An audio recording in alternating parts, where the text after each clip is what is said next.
welcome to the first ever episode of $10 Chef, the series in which we make delicious recipes with a budget of $10. And you might be saying, that's cat, because due to inflation and the tariffs, it's impossible for you to make a recipe for $10. I believe, well, it's not even belief at this point, I just did the math. Today's episode, you can see from the title, we are going to be making a $10 poke bowl. I'm gonna be using personally some brown rice. The reason for why I'm using brown rice is I want it to be a little healthier. All right guys, so the first thing you're gonna do is you're actually gonna start off by cleaning your rice, because everything else, in terms of prep, you can do while your rice is cooking. The rice is gonna be the thing that's gonna take the longest for you to do. Most people would say do it until the water is completely clear and not cloudy. I'm gonna add a bit of salt, not too much. Right now, we're gonna put it in our rice cooker to start. Now, for the next thing that's gonna take the most amount of time is probably gonna be our pomegranate syrup topping. Open them up, just like so. I have about 3 pomegranates on me, but for the most part, we don't really need this much. So the next thing we're gonna do is, if you don't have a blender, you could kind of mash it up by hand. I do recommend using a blender if you can, because if you do blend it, you're gonna be able to get as much juice as possible. Once you're done with that, just gonna strain it with a nice strainer, just like so.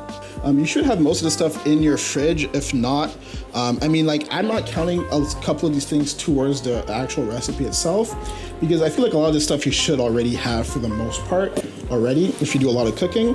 So like, I'm not gonna count this lemon towards the actual recipe itself. We're not gonna use that much. We're just gonna use a little bit to help kind of balance things out a little bit. And guys, even when I am making like these types of sauces and stuff, I still always like to put like a nice pinch of salt. We're gonna add some sugar as well. And as soon as you start to see it boil, that's when you wanna start dropping your heat and let it simmer. But I do know as it cools down, it is gonna get thicker. So, you know, you don't want it to be too thick. I think this is a good consistency. It's gonna slowly thicken as it cools down. So we're just gonna leave this and put it to the side. I am gonna pat these down with some paper towel, just to dry them off a little bit. Is in my Dutch oven over here, I'm gonna add a healthy amount. And before we add this in, we're gonna make sure that the oil is hot enough too. Ooh. All right, once you start seeing it smoke up a little bit, that's how you know you're at a good point. We're gonna add our little tunas to the heat. So when it comes to these steaks, these little tuna steaks, you know it's ready because you don't have to put that much effort into trying to remove it from the pan. It's gonna release itself. So don't worry too much about it. If you see that it's still stuck, it just needs a little bit more time. Let it do its thing. And once it's ready, it's gonna release itself from the pan. Just like when you're just cooking any type of meat. And you see over here, we got ourselves a nice, beautiful sear on this steak over here.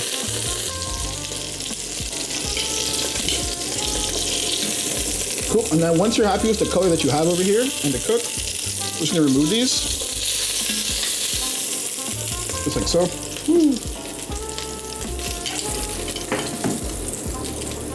And what I have over here is I have some minced garlic that I'm actually gonna put. Just try to crisp up a little bit.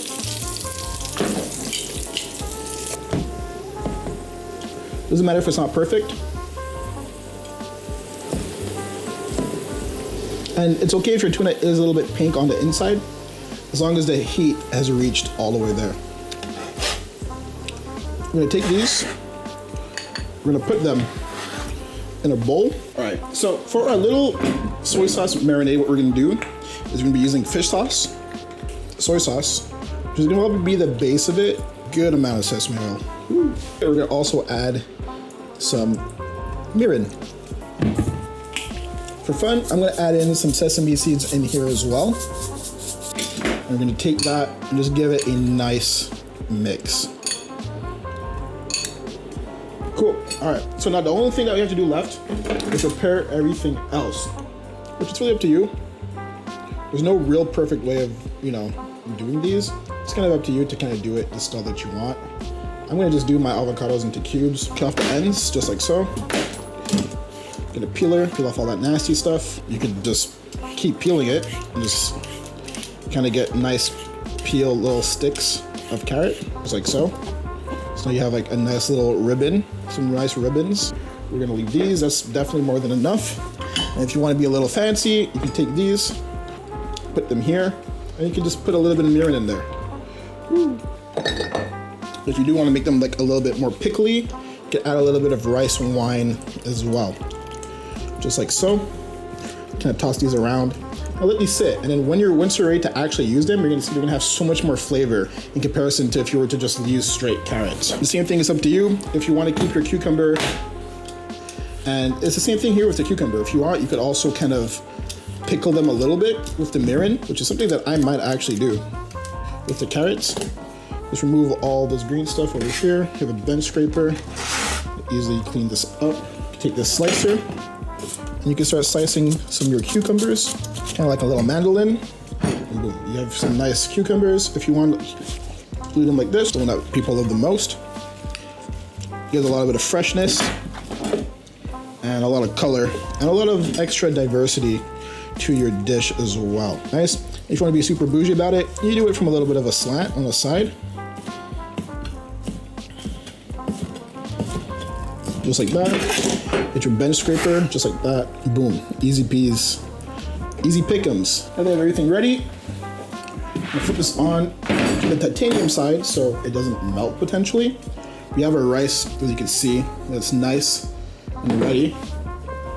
We're gonna add some mirin and some rice wine vinegar, just to spice it up just a tad bit. You can see that nice, delicious rice that's ready to go. And we're not gonna add any more salt or anything like that because this concoction that we have over here for our tuna is relatively salty and we don't need to add any more salt to that. So now it's time to plate everything up with our rice. It's right over here.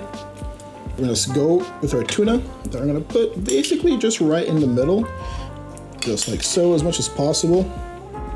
Next up, we have our carrots.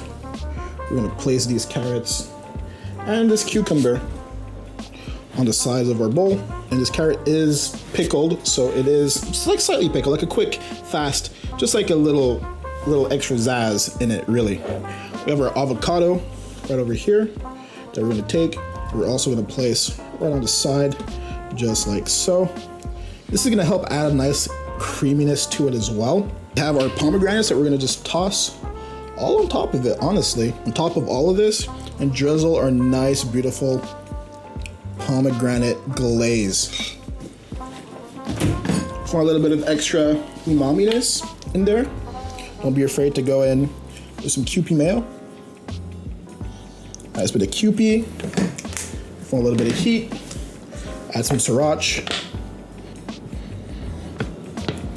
Just like that, give it a little bit of heat. And we're gonna top it off with our green onions, just like so. And that's gonna help freshen everything up and brighten everything up as well. Also, my little crispy garlic bits, I'm just gonna kind of toss on there for fun.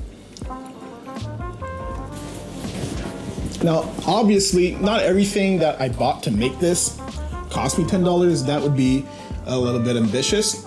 But the addition of everything together and the amounts that I use does get you $10. And I went pretty hard with this because I'm hungry. So this might be a little bit more than $10, but you can easily make this for under $10. I'm gonna have everything in the description below. Everything that I used, the recipe, and also the prices so you guys can know that I'm not trying to gyp you.